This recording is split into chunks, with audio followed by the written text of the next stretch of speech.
Hey everyone, it's Charlene here, and I am back this week to show you how to do die cut inlay the easy way.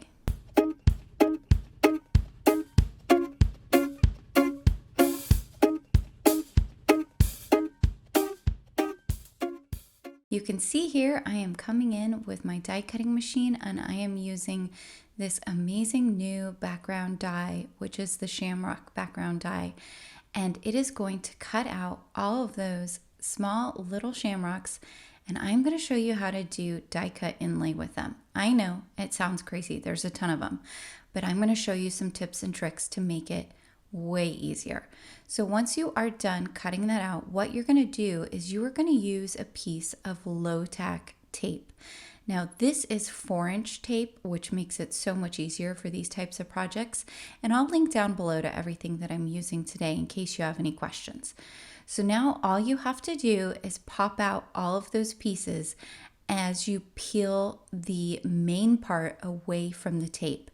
This is going to make inlaying the shamrocks so much easier because you're going to see when you're going in with the other piece that you're going to inlay to, you'll be able to see exactly where they need to go. And it makes the process much faster than having them all spread out on your desk and trying to find where each one of those tiny little shamrocks go.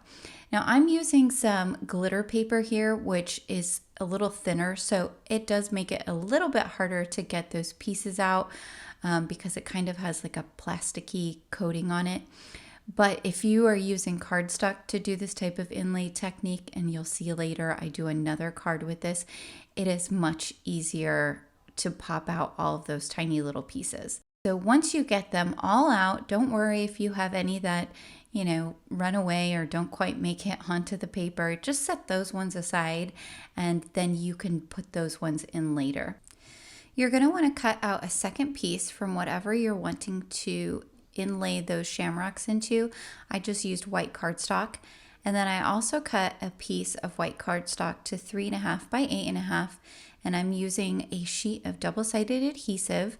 I put one side down, and then I'm going to remove the release tape here. I do want to hang on to that because I'm going to use that in just a moment. And then I put the other piece that has the die cuts already removed in white on top of that double-sided adhesive. So now I don't have to mess with any glue or anything like that. And then I just put the adhesive sheet over the top, flipped it over, and I'm using my bone folder to make sure that it is nice and adhered. So now I have taken the piece of low-tack tape that has all my shamrocks, and I'm just going along and peeling it back slowly so that I can make sure to piece all of those shamrocks into the little spots where they belong. Once you get started, it's actually pretty quick and easy. It doesn't take that long at all. At first, it's a little tricky getting a hang of looking at things from backwards kind of, or upside down. But once you get that down, it's much easier. And then you just have your reverse tweezers, which make the process a lot faster because you can peel off those pieces from your low tack tape. So you can see I've got those couple of little pieces on the side there that had come off the tape as I was going along. Again, no big deal, because when you're done, then you'll only have a couple of pieces that you're trying to figure out where they should go, instead of trying to put in 50 tiny little pieces into your die cut background. Now, obviously you don't have to do die cut inlay. It's just a fun thing to do. It gives a very different look. And when people get a card like this, they go, how did they do that? Like, how did they get all those tiny little pieces in there? It just adds a little bit of a wow factor.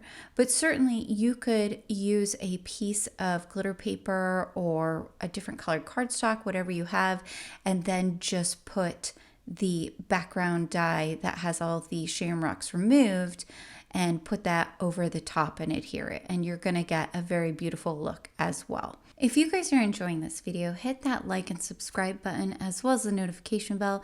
It really helps my channel, and it helps me to bring you more crafty content in the future. All right, back to the card. So now we have just about all of those little glitter shamrocks put into their little homes. And once that's done, you just flip over your piece and again, go in with your bone folder and run it back and forth all over just to make sure all of those little pieces are really well adhered to the double-sided adhesive sheet.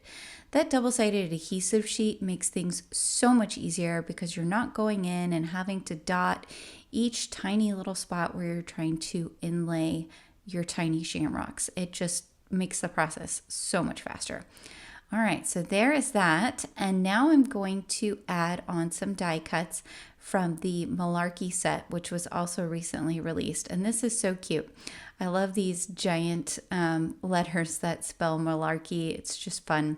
I went ahead and cut it out twice in black, and then I layered it up. That's just going to give it a little bit of dimension on the top of the card. And then it comes also with this hat and the little tie that goes around the hat, as well as the buckle. So I cut those out in green and kind of a brownish color, and then the buckle in gold. And I cut a second piece of the hat in black because I'm going to use that as kind of an offset shadow.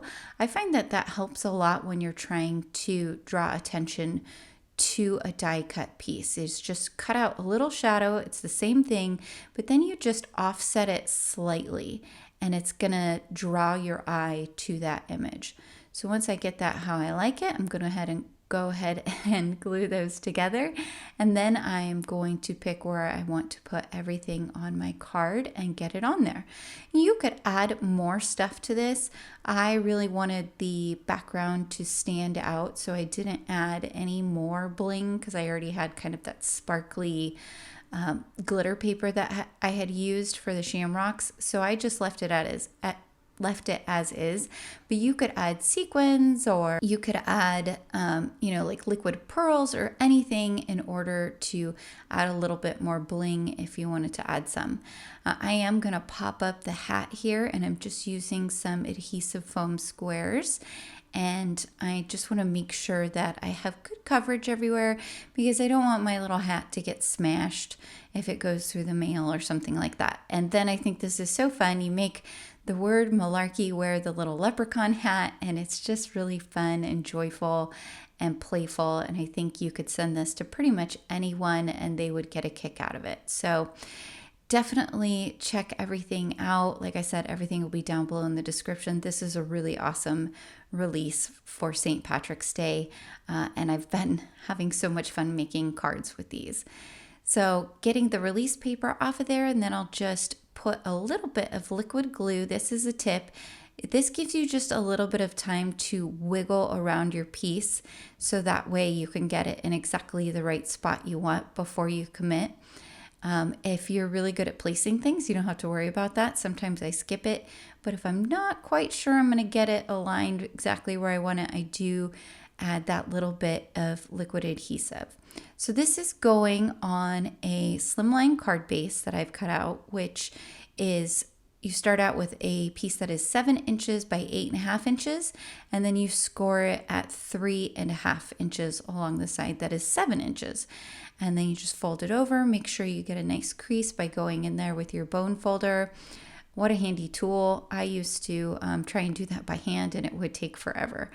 So using some liquid glue here, and I'm just going to adhere my panel with all of my die cuts onto the front of the card, and that is going to essentially complete the card.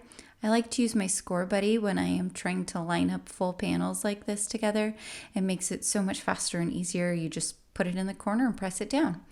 I do have another card for you guys. I'm not going to go through the whole process, but I did another card and I used some of the new rainbow Slimline paper to do the background on this one, which is really fun because then you get this rainbow effect from the Shamrocks, and there's all kinds of different fun rainbow patterns in this pack. It's a really nice paper pack.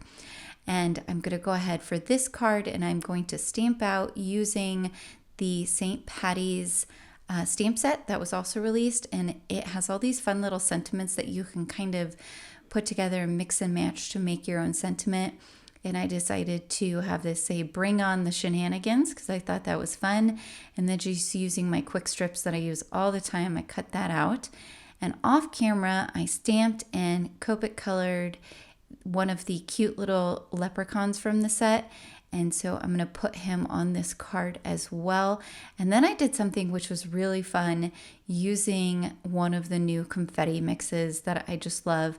I went ahead and filled up the little pot with the confetti mix just by gluing it in the areas that it looked like the gold should be. And I put a couple of little pieces spilling out, and I think it looks really cool. But now this is another tip. I don't do well with these little foam strips. I end up getting them stuck to myself and everything where they're not supposed to go. I don't know if that happens to you guys. But I like to take my sentiment and lay it down so I know exactly where to cut. And then I cut with my craft knife. And then I go in and I actually adhere my sentiment right there onto the foam adhesive strips, and then I can peel that away from the release paper. So then I'm not fumbling around with a bunch of tiny little strips trying to get them onto whatever I'm trying to adhere to my project. It makes things so much easier for me. But I'm going to have this kind of come off of the little pot of gold there. So I added some liquid adhesive on the end so that way it will glue onto the pot, but then on the other side it has the foam strips to support it. So that's gonna finish off this second card. I really like them both. Let me know down in the comments which one you guys prefer. I think they're both so fun. Here you can get kind of a close-up shot there of that confetti. That would look so awesome in a shaker card. All right, guys, well, here are my 2 finished cards. I'm really happy with how these turned out today. I hope you like them as well, and I hope these were helpful tips and tricks. Please do check out the description and see everything that was used if you're interested in seeing that. And again, like, subscribe, hit that notification bell. Until next time, happy crafting.